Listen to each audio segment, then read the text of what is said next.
having a great day. Today's video is how I cover my cake with fondant.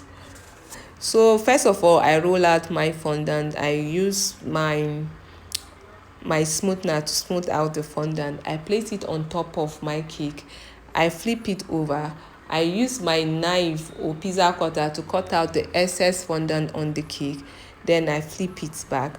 Now I roll out my fondant this way. I smooth it out. I use my tape rule to measure the length and the height of the cake. The length of the fondant I need to cover this cake with is 22 inches, and the height is 9 inches. While the exact measurement of the cake is 9 inches, the length I need is 19 inches, while the height is 8 inches. So, but I added some extra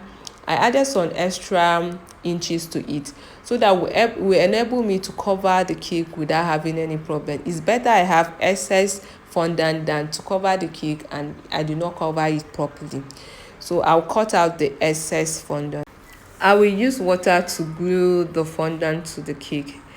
So now I will use water to glue the fondant to the cake. Then I'll smooth out my fondant.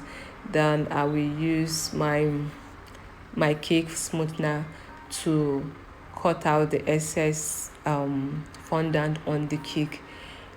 If you don't want this side, I usually put this side at the back of my cake, or sometimes I use design to cover it up.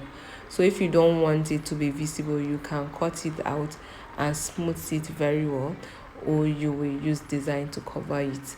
Then I will use scissors to cut out the excess fondant on top of the cake. Then as it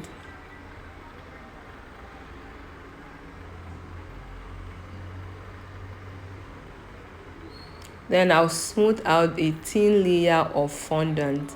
I'll use water to brush on top of the cake. Then I'll flip it over again.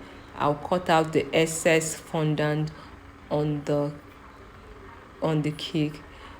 Then I'll get a smooth and perfect finishing, a sharp edge and a smooth cake. Don't forget to subscribe and like my video. This is the cake that will come close with trim and level in the other video. I told you I got you covered. Thank you guys and have a great day. Don't forget to watch till the end of this video to see the finishing of this cake and the design of the cake. So bye guys.